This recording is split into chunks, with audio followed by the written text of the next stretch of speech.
Madame la directrice générale, Excellences, Mesdames et Messieurs les membres du corps diplomatique, Mesdames et Messieurs les élus, distingués invités, chers amis, je tiens à remercier très chaleureusement chacune et chacun d'entre vous d'être ici aujourd'hui au Louvre-Lens pour commémorer les 20 ans de la destruction tragique des Bouddhas de Bamiyan en Afghanistan le 11 mars 2001 et inaugurer à cette occasion deux installations de Pascal Convert au Louvre-Lens. C'est un grand honneur, Madame la directrice générale de l'UNESCO, chère Audrey Azoulay, de vous accueillir aujourd'hui au Louvre-Lens, que vous connaissez déjà. Ce Louvre autrement, cet autre Louvre implanté au cœur du bassin minier, inscrit au patrimoine mondial de l'UNESCO depuis bientôt 10 ans. Ce pari fou d'accueillir les collections du plus beau musée du monde au cœur du bassin minier, dont on pensait qu'il aurait pu rêver à l'époque de tout sauf d'un musée, après la fermeture des mines qui l'avait plongé dans une crise économique sans précédent, a été rendu possible grâce d'abord à la ferveur des habitants qui se sont massivement mobilisés et qui ont envoyé 8000 messages d'espoir, de foi dans le fait que le patrimoine, l'art, la beauté pouvaient changer leur vie et celle de leur territoire. Il a aussi, cet autre Louvre, et surtout été rendu possible grâce à l'engagement exceptionnel des collectivités locales, au premier rang desquelles la région Hauts-de-France, qui nous accompagne et nous soutient au quotidien dans nos actions. Et je remercie François Decoster de sa présence aujourd'hui en sa qualité de vice-président culture de la région Hauts-de-France. Le département du Pas-de-Calais ainsi que l'agglomération de Lens-Liévin sont les deux autres parrains du Louvre-Lens depuis l'origine du projet. Et je salue Sylvain Robert, président de l'agglomération et maire de Lens, ainsi que Nathalie Delbar, vice-présidente en charge de la culture au département du Pas-de-Calais, qui représente le président Leroy. L'État, bien sûr, comme les collectivités locales, ont su dépasser pour ce musée les cloisonnements politiques, les cloisonnements disciplinaires aussi, les cloisonnements géographiques, les cloisonnements philosophiques, pour permettre cette formidable aventure humaine, culturelle, professionnelle et artistique du Louvre-Lens. Ce musée est dans son ADN à la fois le Louvre et le Louvre autrement. La Galerie du Temps qui se déploie derrière moi en est le démonstrateur le plus évocateur. Elle incarne une nouvelle version du musée d'aujourd'hui. La Galerie du Temps, dont l'approche est presque 10 ans après, encore révolutionnaire à bien des égards, a été conçue comme un espace de vie, comme un espace de confrontation, d'innovation, de partage et de liberté. Et c'est pourquoi je suis si heureuse d'y accueillir aujourd'hui cette fresque photographique, si j'ose dire, cette empreinte photographique de Pascal Convert qui ouvre ici un dialogue fertile entre l'art d'aujourd'hui et l'art ancien. Tu l'as dit, Pascal, c'est la première œuvre d'art contemporain qui intègre la Galerie du Temps. C'est aussi la première photographie qui intègre la Galerie du Temps. Les immenses falaises de Bamiyan se déploient désormais dans la Galerie du Temps, avec leurs niches béantes. Nous pouvons sentir cette mise en tension presque physique entre les œuvres anciennes des collections du musée du Louvre et l'œuvre contemporaine de Pascal Convert qui leur fait face. Entre ces niches, vidées de leur Bouddha, dynamités, et ces œuvres millénaires conservées, soignées presque, c'est un mot en ce moment lourd de sens, choyées dans nos musées. Et cette rencontre nous rappelle la force du patrimoine, l'importance de la mémoire. Ce face-à-face nous rappelle que le musée, c'est un endroit qui revendique la place de l'histoire, mais c'est un endroit qui permet de s'émouvoir, qui permet d'admirer, qui permet de se révolter de la destruction de notre patrimoine. Il permet aussi de prendre conscience de la richesse que ça représente, d'avoir pu conserver un témoignage du passé et évidemment de le partager avec le plus grand nombre.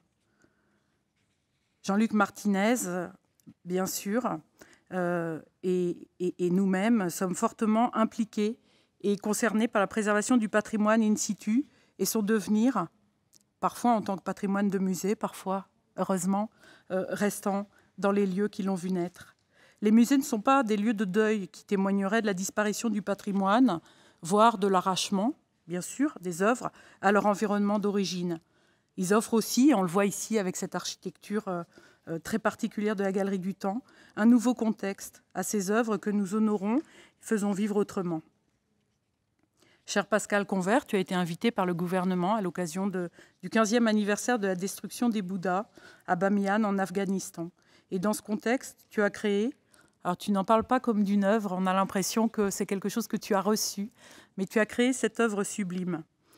Il fallait beaucoup d'engagement, beaucoup de talent pour concevoir cette œuvre. Et je le disais tout à l'heure, cette œuvre qui s'intègre tellement bien à la Galerie du Temps qu'on a presque l'impression qu'elle a été créée pour elle, ou qu'elle a été redimensionnée pour la Galerie du Temps. Ce n'est pas le cas du tout. Son architecture de cette Galerie du Temps imposante, ce vis-à-vis des plus belles collections du monde, qui sont celles du musée du Louvre, semble avoir été conçue pour accueillir ton œuvre. Ici aussi, et j'y tiens beaucoup, ce sont les artistes contemporains qui permettent, qui provoquent les rencontres. J'y associerai aussi d'ailleurs le texte de Georges Didier Huberman que tu nous as présenté, qui est pour moi également une œuvre d'art qu'on a la chance d'accueillir aujourd'hui dans le pavillon de verre. Et puis, comme toujours, cette installation d'aujourd'hui, alors installation qui est destinée à durer, hein, la Galerie du Temps intègre dorénavant cette œuvre. C'est aussi, comme souvent, tu l'as dit, l'histoire d'une rencontre entre des personnes et l'histoire d'une rencontre entre des institutions.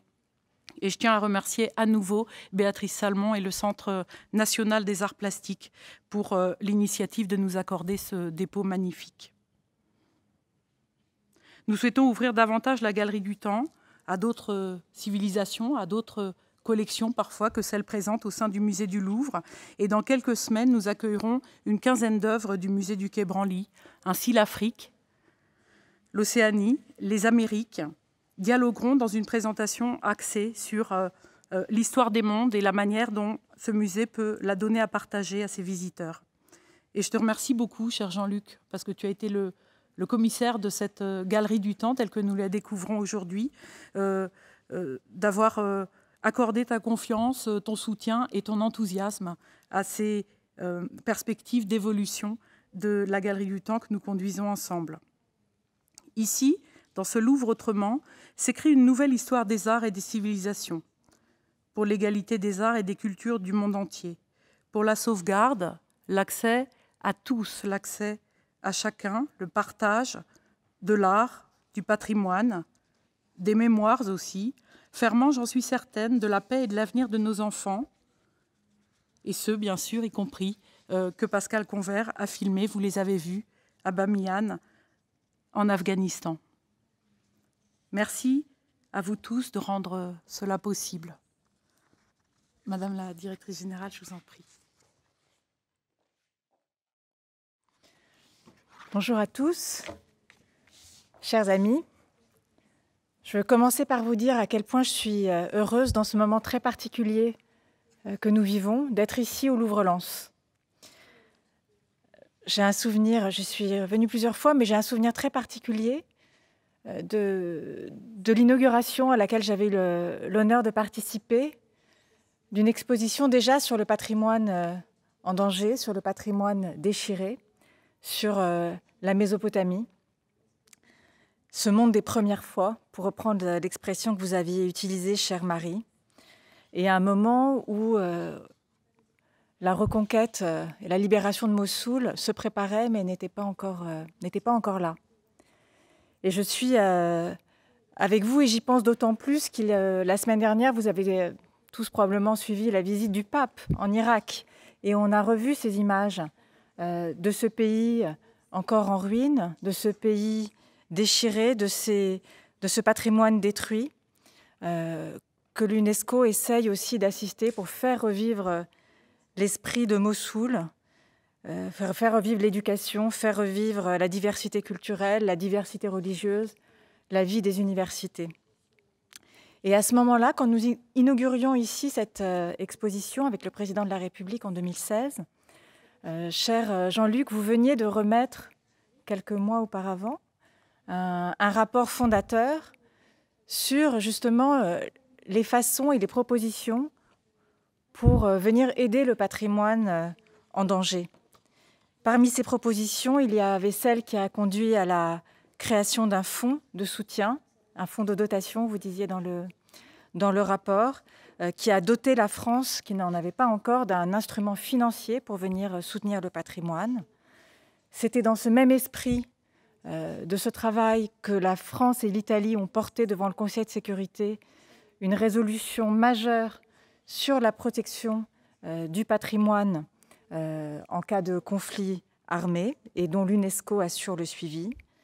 C'est toujours dans ce même esprit que la Cour pénale internationale avait, quelques mois après, pour la première fois, condamné un prévenu pour crime de guerre parce qu'il avait délibérément détruit le patrimoine culturel, et c'était au Mali. Et tout à l'heure, Pascal Convert nous parlait de l'Asie centrale, de l'Afghanistan, de Bamiyan comme lieu d'échange, comme lieu de commerce. Mais Timbuktu, c'était ça aussi. Les caravanes, l'échange, le commerce, la diversité, la musique. Et c'était ça aussi qui était visé. Et c'est ça aussi que la communauté internationale a voulu soutenir et pour lequel l'UNESCO s'était si fort engagée. Je suis aussi heureuse d'être parmi vous parce que c'est aussi l'Afghanistan dont il est question. L'Afghanistan qui vit en ce moment même des heures décisives pour son avenir sur le plan politique. Depuis 2001, depuis 20 ans, la société afghane, le gouvernement, mais la société civile aussi, avec l'aide de la communauté internationale, s'est fortement engagée auprès de celles et ceux qui ont le plus directement souffert des conflits. L'UNESCO en particulier s'y est investi en faveur de l'éducation, en faveur de l'éducation des filles tout particulièrement, avec la plus grande campagne d'alphabétisation jamais menée en Afghanistan. Et nous continuons aujourd'hui à aider les autorités à faire revenir à l'école les filles après les fermetures liées à la pandémie. Tous ces efforts pendant 20 ans ont payé, puisque le nombre d'élèves inscrits a presque décuplé depuis 2002 et que les 3/4 des jeunes Afghans sont désormais inscrits à l'école. Et cette semaine, nous avons aussi célébré partout dans le monde le droit des femmes. Et je voudrais rendre un hommage tout particulier de ce point de vue aux femmes afghanes qui ont fait tant d'efforts ces dernières années, qui ont emmené leurs filles à l'école, qui se sont engagées dans la société et qui sont en ce moment, vous le voyez dans les actualités, victimes d'assassinats délibérés lorsqu'elles s'engagent dans la société. Des juges, des journalistes, des universitaires, des jeunes gens aussi à l'université de Kaboul. Et je crois que tous ces sujets, le droit des femmes, l'éducation, la liberté de la presse, la recherche, sont intimement liés à ce qui nous réunit aujourd'hui, c'est-à-dire la diversité de l'histoire, des différentes strates, la mémoire et ce qui s'incarne dans le patrimoine et ce qui est visé dans la destruction délibérée du patrimoine. Ce qu'on a en face de nous, ce qu'on a aussi derrière nous, je crois que c'est très important. C'est très important parce que c'est l'histoire, c'est à la fois l'histoire passée et l'histoire présente. C'est ce fil du temps et c'est cette mémoire qui est parmi nous et qu'on a aujourd'hui à travers le regard d'un artiste, 20 ans après la destruction des Bouddhas de Bamiyan, cher Pascal Convert. Nous avons, nous, chacun en tête, le souvenir de ces images terribles. Nous avons l'image de cette furie iconoclaste, avec cette mise en scène aussi que vous avez mentionnée tout à l'heure, cette mise en scène de la destruction qui est très particulière, qui est pensée, qui est voulue, qui nécessite aussi un regard de notre part, qui ne soit pas primaire, qui ne soit pas direct, qui soit éduqué, qui sache mettre à distance et qui sache voir aussi les traces. Même quand les Bouddhas sont détruits, il nous reste la falaise, il nous reste les traces. Ce qui a été visé, je crois, c'est justement une histoire mêlée, une histoire mélangée, l'histoire d'échange, vous l'avez dit, l'histoire d'interconnexion, d'imbrication des différentes civilisations, des différentes religions, des différentes communautés qui se sont rencontrées et qui ont donné dans cet endroit stratégique du monde cette histoire particulière, ces monuments particuliers. Ce qui était visé, c'était d'essayer justement de détruire la trace que ces civilisations se sont superposées, se sont parlées, se sont mélangées. Ces traces du zoroastrisme, de l'hindouisme, de l'hellénisme, de tout ce qui était pré-islamique, du chiisme aussi d'aujourd'hui qui fait partie de cette histoire des falaises qui ont abrité les Bouddhas et qui en gardent l'ombre portée. C'était l'idée d'anéantir une certaine fierté aussi des Afghans pour cette histoire si riche. Et c'est bien cette histoire qui est mélangée, partagée, réinterprétée, qui est insupportable aux tenants d'une histoire univoque, monocorde, à la recherche d'une pureté qu'on voit ailleurs dans le monde à l'œuvre, et une pureté qui est toujours, in fine, mortifère. Et à cette volonté d'anéantissement ou d'univocité de l'histoire, vous avez opposé votre propre regard, vos propres images, cher Pascal, celles qui sont issues de ce travail, pour lequel je voudrais aussi saluer le CNAP, qui l'a permis, qui l'a rendu possible. Et puis je trouve très intéressant que ce soit fait en collaboration avec la plus haute technologie, avec le travail remarquable que fait Iconem à travers le monde, et qui nous sert beaucoup aussi à l'UNESCO, puisque c'est une rencontre à la fois de la haute technologie, des sciences, de l'histoire, des arts, des disciplines qui ne doivent pas être séparées. On a tendance à les séparer, on a tendance à s'hyper-spécialiser, chacun dans des couloirs. Et en réalité, toutes ces dimensions se fécondent. Et c'est formidable que ce soit dans un musée qu'on le voit. Parce que c'est aussi ce que permettent cette rencontre entre les disciplines aussi que permettent les musées. Depuis 2001, l'UNESCO, avec le soutien de la communauté internationale, agit en Afghanistan. C'était aussi ce qui a permis le classement au patrimoine mondial, sur la liste du patrimoine mondial en péril du site de la vallée de Bamiyan. Il y a eu 20 années passées à sauver ce qui pouvait encore l'être, à consolider les pans de falaises qui menaçaient de s'écrouler, notamment grâce au soutien du Japon. Mais il y a toujours aujourd'hui des débats sur ce que peut être l'avenir de ce site, des débats qui sont passionnants, qui sont toujours ouverts, avec les communautés locales sur place, avec les spécialistes. Et nous avons d'ailleurs une publication qui sort dans quelques jours, qui rend compte de tous ces débats sur les questions de la réhabilitation. Et je pense que nous pourrons la présenter ici au Louvre-Lens aussi. Et nous avons en perspective d'ouvrir bientôt, dans quelques mois je l'espère, et j'espère pouvoir y être, un centre culturel en face de la falaise qui permette aussi d'accueillir, d'expliquer, d'accueillir tous ceux qui y passent, et aussi de permettre aux Hazaras qui y vivent d'expliquer leur propre vision aujourd'hui de ce site.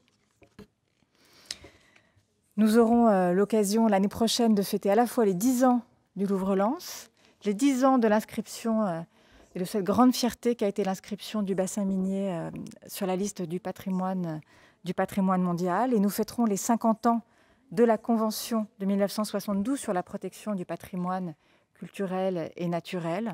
Je pense que ce sera une occasion de poursuivre ces débats, de les poursuivre ensemble avec à la fois les spécialistes, mais aussi les artistes, mais aussi les musées, mais aussi tous les scientifiques qui y travaillent.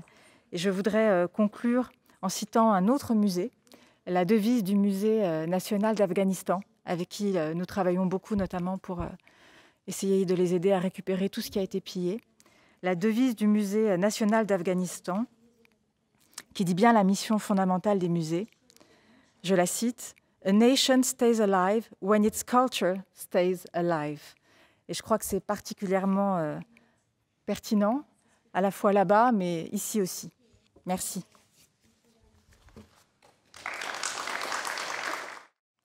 Bonjour à tous.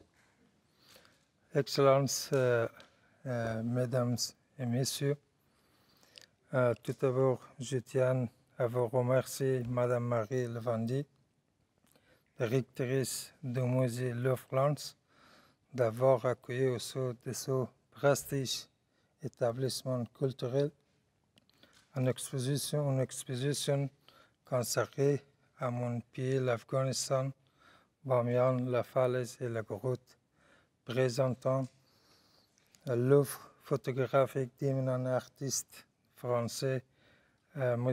Pascal Convert, dont je tiens à le remercier aussi et à le féliciter. Maintenant, je veux passer du français à l'anglais.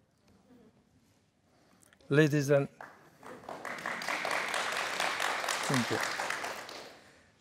and gentlemen, dear friends, the event that bring us together today also commemorates the 20th anniversary of the destruction of the giant Buddhas of Bamiyan, which Mr.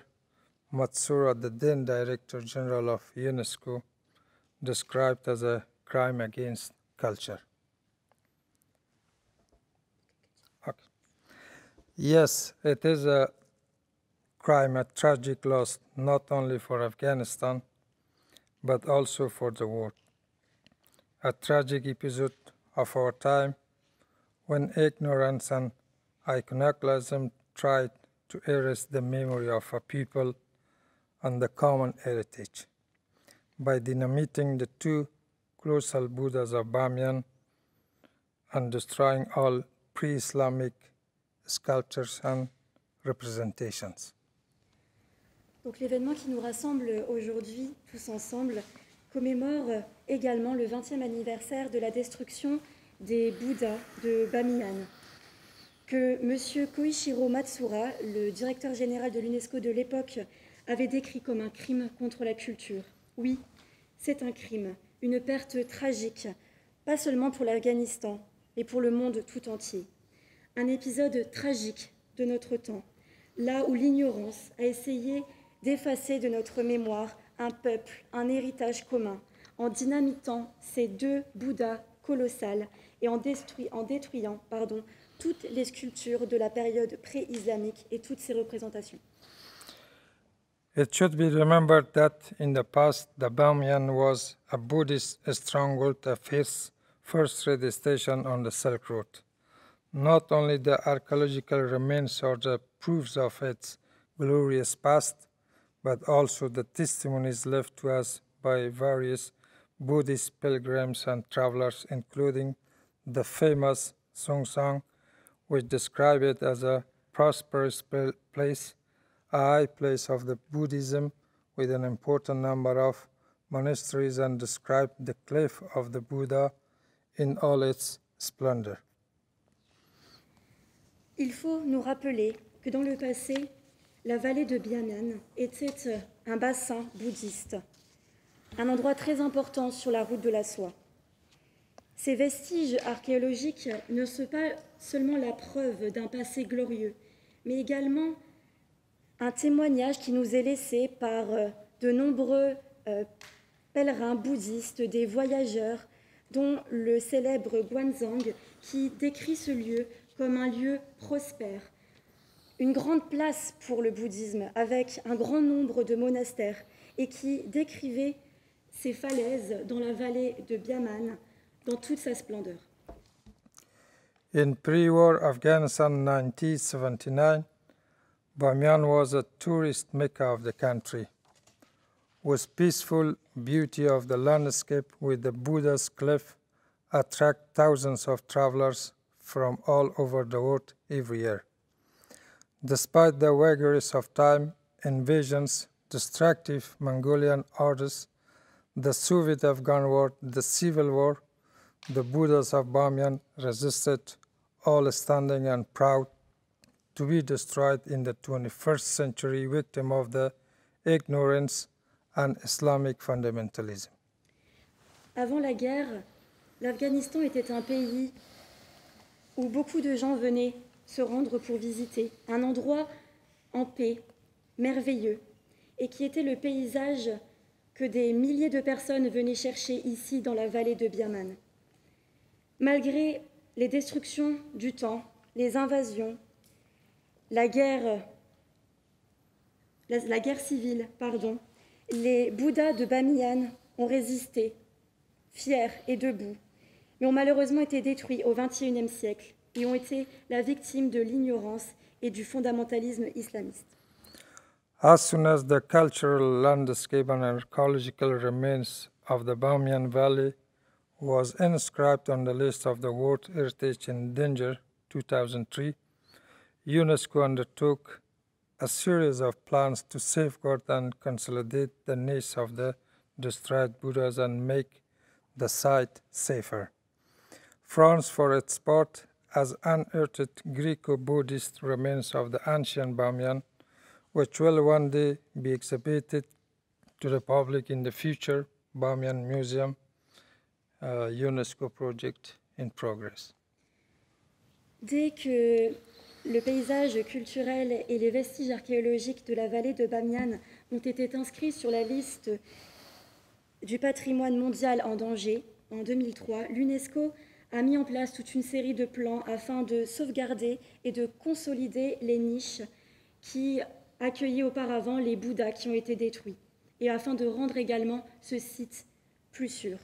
La France, de son côté, a également excavé des vestiges gréco-bouddhistes qui seront un jour, je l'espère, bientôt présentés au public dans le futur musée de Bamiyan, qui est un projet de l'UNESCO en cours. And the question of possible reconstruction of Buddhas of Bamiyan is still topical, but remains a close debate between the majority scientific world and the local authorities who are in favor of it. Since 2003, different projects have been presented and studied. The complete reconstruction, the reconstruction with the original stones, the partial reconstruction of the two Buddhas, even a project of 3D projection of the Buddhas in their original location. Aujourd'hui, il est encore question de l'éventuelle reconstruction des Bouddhas de Bamiyan. Mais c'est encore un débat très brûlant entre les scientifiques, entre les autorités locales qui sont plutôt en faveur de ce projet. Depuis 2003, différents projets ont été présentés et étudiés. Complète reconstruction, reconstruction à partir des pierres originelles, reconstruction partielle de l'un des deux Bouddhas. Hier, on a même parlé d'un projet de reconstruction, de projection en 3D avec un hologramme des Bouddhas dans leur lieu originel.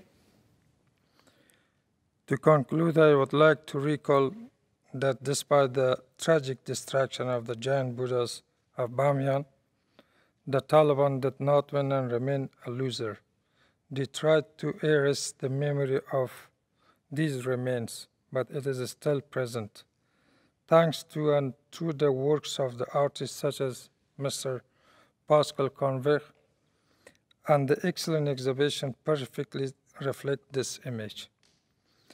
Our common struggle is to preserve the memory that such a tragedy cannot happen again here and elsewhere in the world.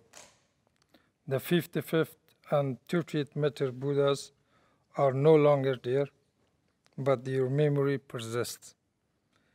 It is only through education that we can make the men and women of the future aware of the importance of safeguarding and preserving cultural heritage and collective memory.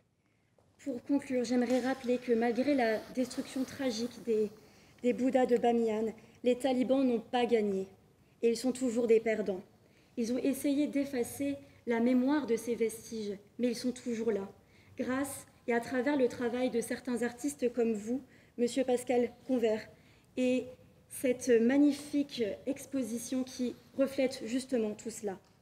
Notre lutte, notre combat à tous est de préserver la mémoire, le souvenir d'une telle tragédie et de veiller à ce que plus jamais une telle tragédie ne se reproduise, que ce soit ici ou n'importe où dans le monde. Les Bouddhas de 55 et 38 mètres de haut ne sont peut-être plus là, mais leur mémoire est toujours là. C'est seulement grâce à l'éducation que nous pourrons faire en sorte que les hommes et les femmes de demain soient conscients de l'importance de préserver et de protéger l'héritage culturel et la mémoire collective. I have a message from the people of Afghanistan to international community and to the human society. After the collapse of Taliban, we started a journey together with our international allies for the common value of the humanity, democracy, women's rights, and access to the primary rights of the human being. Yes. J'ai un message à faire passer de la part de l'Afghanistan. Nous avons tous collaboré ensemble, justement, pour nous battre, pour préserver ces vestiges, pour militer pour l'éducation. Et c'est un travail que nous avons mené ensemble avec la communauté internationale. And thanks to our international allies, and particularly to the French government and French people to stand with us during this hard time. But unfortunately, after 2 decades, these achievements that today the women and the men of the Afghanistan access to it, faced with another threat and danger, and our system and our regime is facing with a kind of coup by some of our allies. And today, some of our friends try to transfer power to Taliban, who destroyed the heritage of humanity. But I call to human society that to advocate for Afghan women and men and for the common heritage of the humanity to be preserved. Le gouvernement français nous a accompagnés dans cette période difficile. Mais malheureusement, après 20 ans, après des progrès, aujourd'hui, les femmes et les hommes en Afghanistan sont face à de nouvelles difficultés. C'est également le cas de notre gouvernement. Certains alliés, certains amis essayent de transférer du pouvoir aux talibans. C'est pourquoi j'en appelle à la société, à la communauté internationale de se battre pour nos hommes et nos femmes. Merci beaucoup de votre attention. Je vous souhaite un excellent après-midi et une bonne visite. Merci.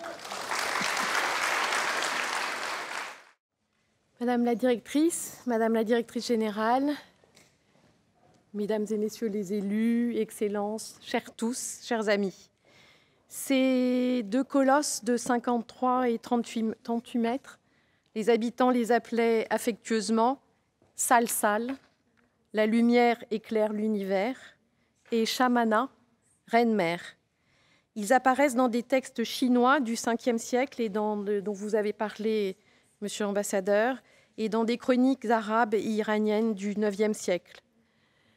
Avec une détermination cruelle, les talibans, un régime reconnu par 3 États seulement, sont arrivés à leur fin au bout de 15 jours et de plusieurs tentatives.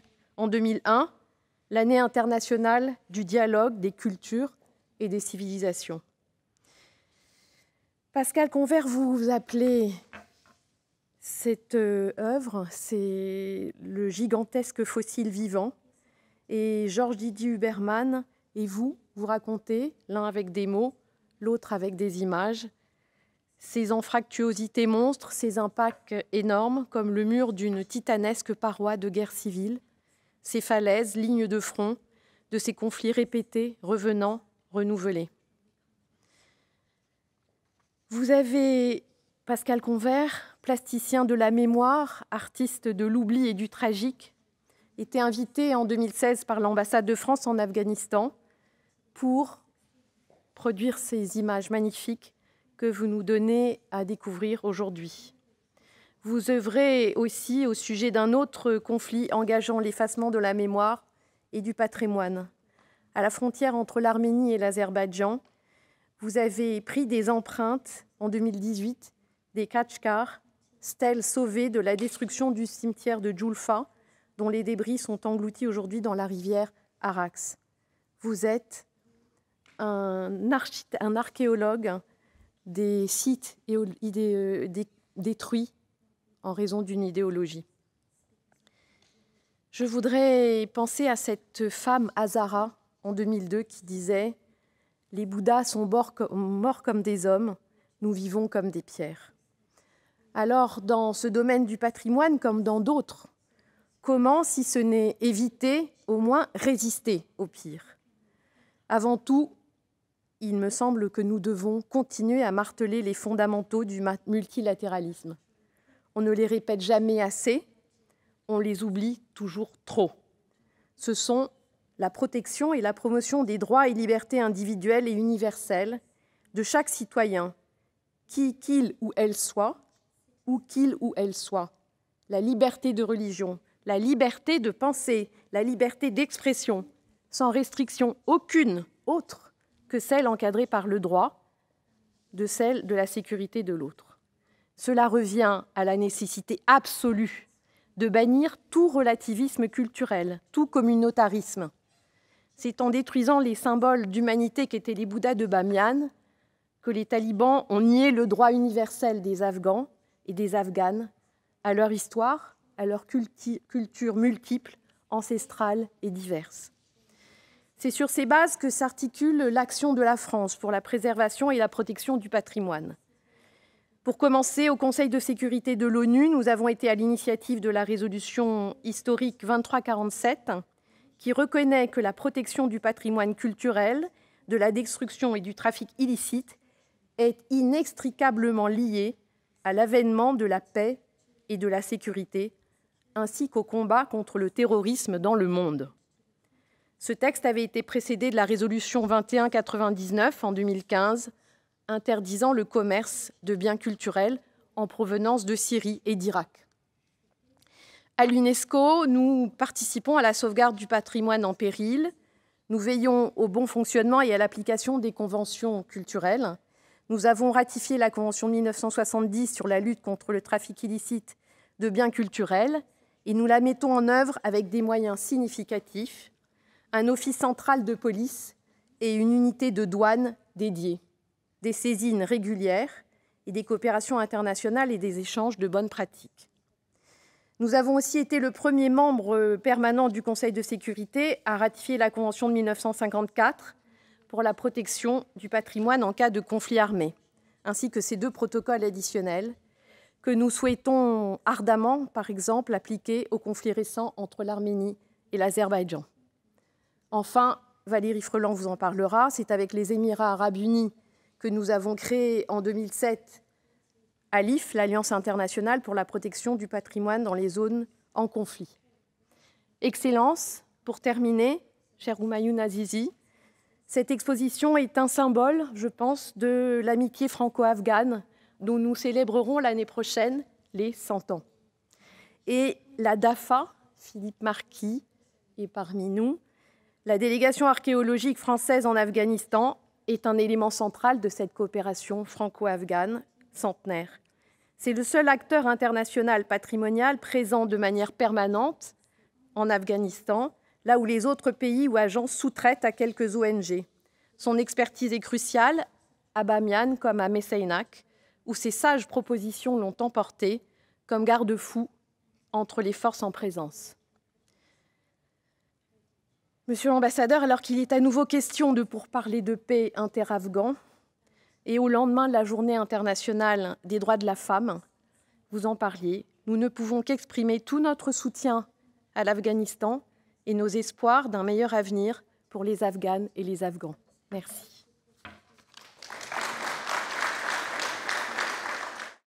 Bonjour, Madame la Directrice Générale, Madame la Directrice, chère Marie Lavandier, je vous remercie infiniment pour votre invitation. Je suis ravi d'avoir traversé la frontière entre la France et la Suisse. Après un test, c'est possible. Et donc, je suis ravi de découvrir pour la première fois le Louvre-Lens, qui est un musée magnifique. Madame l'ambassadrice, chère Véronique, Monsieur l'ambassadeur, Mesdames et Messieurs les ambassadeurs et ambassadrices, Monsieur le directeur général de la mondialisation, Mesdames et Messieurs les élus, Monsieur le président directeur du musée du Louvre, cher Jean-Luc, cher Pascal Convert, Mesdames et Messieurs, chers amis. La mémoire. La mémoire est sans doute ce qui nous réunit cet après-midi. D'abord, le souvenir de cet événement qui a été la destruction des Bouddhas de Bamiyan. Et je suis certain que tous ici, nous conservons ces images effroyables gravées sur nos pupitres, telles ces photographies qui sont ici face à nous, en noir et blanc, que nous propose Pascal Convert, avec l'aide de nos amis d'Iconem. Le travail de mémoire aussi, auquel nous invitent les œuvres présentées, et qui est l'un des fils conducteurs de toute votre œuvre, cher Pascal Convert, c'est-à-dire à la fois la nécessaire introspection, pourquoi et comment en sommes-nous arrivés là, mais aussi l'impérieuse nécessité d'un regard tourné vers l'avenir, comment combler les creux de l'oubli, surmonter la violence de la destruction, soulignée ici par le silence de cette longue photographie auquel fait écho les œuvres de ce musée. Et ce dont nous devons être convaincus, c'est que cette violence n'est pas derrière nous, mais bien un défi auquel il nous faut faire face plus que jamais aujourd'hui. Il est devant nous, alors que souvent encore le patrimoine est une cible, voire une arme de guerre. Et l'on songe aussi au troisième volets de votre trilogie, cher Pascal Convert, au regard et au visage de ces jeunes Afghans au milieu des ruines. Il est sans doute là l'espoir, dans ce patrimoine lieu de mémoire, dans cette jeunesse qui en transmet le souvenir, en perpétue la vie. Derrière les Bouddhas, derrière les grottes, il y a ces enfants, derrière les pierres, des femmes et des hommes qui vivent à leur côté, qui en vivent, dont elles sont une partie de l'âme et peut-être aussi une partie de notre âme. C'est ce même regard qu'Alif porte sur le patrimoine. Et c'est pour ces enfants que nous travaillons au quotidien, sur le terrain, à la protection du patrimoine dans les zones en conflit. Je ne peux d'ailleurs m'empêcher de repenser à ce témoignage que je trouve très émouvant de la directrice du musée des civilisations d'Abidjan, à laquelle nous avons apporté un soutien récemment pour sécuriser ses collections à la veille des élections présidentielles de Côte d'Ivoire, et qui disait récemment d'une voix empreinte d'émotion « Si demain nos enfants et les enfants de nos enfants arrivent à voir les objets de ce musée, ce sera en partie grâce à Alif. » C'est bien cela l'action d'Alif, l'Alliance internationale pour la protection du patrimoine dans les zones en conflit, créée en 2017 à Genève, à l'initiative de la France et des Émirats arabes unis, et aujourd'hui soutenue par 8 États et plusieurs de fondations privées. Et notre objectif, c'est protéger le patrimoine pour favoriser le développement humain, réconcilier, contribuer modestement à construire la paix. Ainsi, en 2 ans et demi, grâce à une agilité qui fait sa force, Alif a été en mesure de soutenir plus d'une centaine de projets dans 22 pays et des projets concrets de réhabilitation et de protection concrète sur le terrain et de réhabilitation du patrimoine, donc dans 22 pays. Une douzaine de ces projets, et parmi les plus importants, y compris sur le plan symbolique, mais aussi sur le plan financier, Monsieur l'ambassadeur, cher Homayoun Azizi, votre pays, l'Afghanistan, en est le réceptacle. Ce pays, à propos duquel le général de Gaulle disait, et ça je dois remercier mon ami Régis Kutchet, qui est un spécialiste naturellement de l'Afghanistan, et j'ai trouvé dans l'un de ses écrits une citation du général de Gaulle qui, je trouve, convient très bien à la description de votre pays, monsieur l'ambassadeur. Le général de Gaulle disait, en accueillant en juin 1965 à Paris votre dernier souverain, Mohamed Zahir Shah, que l'Afghanistan est une contrée remplie de ces vestiges et monuments par lesquels les grands empires passagers ont, tour à tour, attesté sur leur sol leurs ambitions, fondations, illusions, tandis que les Afghans eux-mêmes y imprimaient partout leurs marques. C'est ainsi qu'Alif a d'ores et déjà engagé près de 7 millions de dollars dans une douzaine de projets, parmi lesquels figurent le financement de la réhabilitation du minaret de Jam par l'UNESCO, celle du fort de Balaïssar au cœur de Kaboul par la fondation Aga Khan avec laquelle nous travaillons très étroitement, ou encore celle de la citadelle de Buste et de la madrasa Sultan Hussein Bakara d'Herat par la délégation archéologique française en Afghanistan, la DAFA, dont je salue le directeur et dont je fête avec un peu d'avance effectivement les 100 ans l'année prochaine. À chaque fois qu'il s'agisse d'opérateurs internationaux ou locaux, ce sont les Afghans, et notamment la direction de l'archéologie afghane, eux-mêmes, qu'ils soient archéologues, ingénieurs, maçons ou artisans, femmes et hommes, qui sont au cœur de ces projets. À cet égard, je me réjouis de me rendre la semaine prochaine à Kaboul. C'est ma première fois au Louvre-Lens, ce sera aussi ma première fois à Kaboul, mais sans doute pas la dernière, monsieur l'ambassadeur, pour y rencontrer les autorités afghanes, et je me réjouis de rencontrer votre président et l'ensemble de nos partenaires, afin de voir avec eux comment nous pouvons être plus utiles encore. Et donc nous irons à Herat, à Chewaki, à Messeinak, et je sais que c'est un site qui vous tient à cœur, monsieur l'ambassadeur, mais aussi à Bamiyan. Et c'est naturellement avec le souvenir de votre œuvre, cher Pascal Convert, et de cette journée, chère Marie, que je découvrirai ce pays qui nous est cher, l'Afghanistan. Je vous remercie. Madame la directrice générale, mesdames et messieurs les ambassadeurs, mesdames et messieurs les élus, chers amis, je suis moi aussi très heureux de me retrouver ici, dans un musée, tout simplement parce que, avec cette pandémie, nous nous retrouvons plus souvent dans ce musée qui m'est particulièrement cher. Je voudrais simplement, en conclusion, revenir finalement à ce lieu particulier. Et, comme l'a dit tout à l'heure l'artiste, pour vous rappeler d'où nous parlons. Nous parlons d'un territoire très particulier Et vous vous souvenez peut-être, pour ceux qui fréquentent ce musée, que Laurence Bertrand d'Orléac avait organisé ici une exposition consacrée au désastre de la guerre, qui commençait par un film effrayant, donc de ce territoire au lendemain de la Première Guerre mondiale. En effet, un film qui montrait la ville de Lens et son territoire complètement ravagé. Voilà. Et donc montrer ici, à Lens, donc, cette vallée de Bamiyan, c'est aussi rappeler qu'en Europe, en France particulièrement, nous n'avons pas de leçons à donner au monde, mais nous avons une expérience à partager de ce patrimoine détruit et autour duquel une communauté a pu se reconstruire. Parce que ici, c'est aussi un musée qui a été voulu, Marie l'a rappelé, par ses habitants, mais aussi et d'abord par des hommes politiques. Et je voudrais à la fois saluer l'engagement de la région, du département, de l'agglomération, parce que ce musée existe et continue d'exister par ses élus. Tout près d'ici, à 700 mètres, vous avez le centre de conservation du Louvre à Liévin. Et François Hollande avait en effet, à l'occasion de l'inauguration de l'exposition « L'histoire commence en Mésopotamie », ici, annoncé à la fois la création d'Alif, dont Valérie vient de parler, mais également le fait que la France se dotait donc d'une réserve refuge.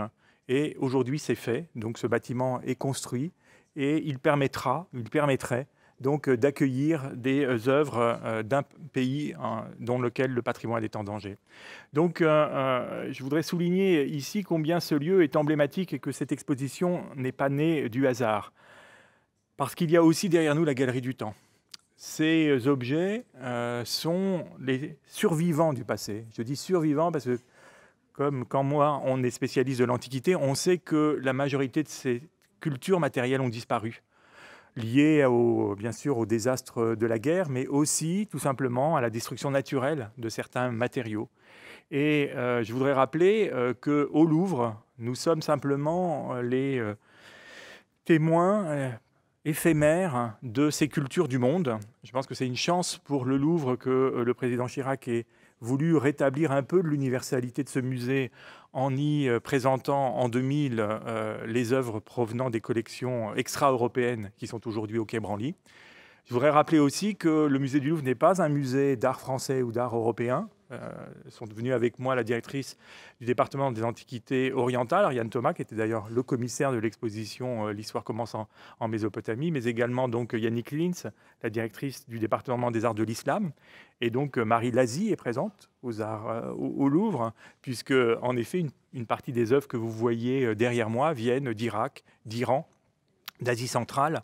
Et vous avez même au centre de la galerie, je ne sais pas si dans votre promenade vous l'avez vu, un personnage central de cette histoire qui est Alexandre le Grand, qui nous ramène, monsieur l'ambassadeur, dans votre pays, puisque ce n'est pas Philippe Marquis qui me démentira, avec les fouilles françaises d'Aïkanoum, par exemple, on a été rappelé en effet que c'était à l'époque, pour les Occidentaux, les confins du monde connu.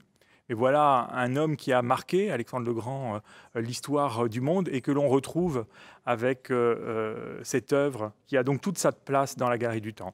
Et je voudrais, en effet, pour conclure, remercier cette initiative, à la fois Béatrice Salmon, Marie, qui a porté aussi avec l'artiste cette proposition, parce que vous êtes ici dans un musée de ce territoire, donc fait pour les habitants de Lens, de Liévin, du bassin minier, mais vous êtes aussi dans un musée qui est d'abord un chef-d'œuvre de l'architecture japonaise, parce qu'il faut le rappeler. Et vous savez, dans l'architecture japonaise, il y a toujours cette tension entre le vide et le plein. Et les architectes avaient prévu, je l'évoquais auprès de Béatrice tout à l'heure, cet espace comme un vide. Et aujourd'hui, ce vide, il est merveilleusement occupé par cette œuvre et ce face-à-face entre donc ces niches vides et ceux qui ont été sauvés de ce grand naufrage de l'histoire de l'humanité qui sont les œuvres derrière nous. Alors, je ne peux que souhaiter que nos musées rouvrent et que bientôt les visiteurs soient ces promeneurs entre l'Afghanistan et le reste du monde ici à Lens. Alors bientôt, de nouveau, ici au musée. Merci à vous.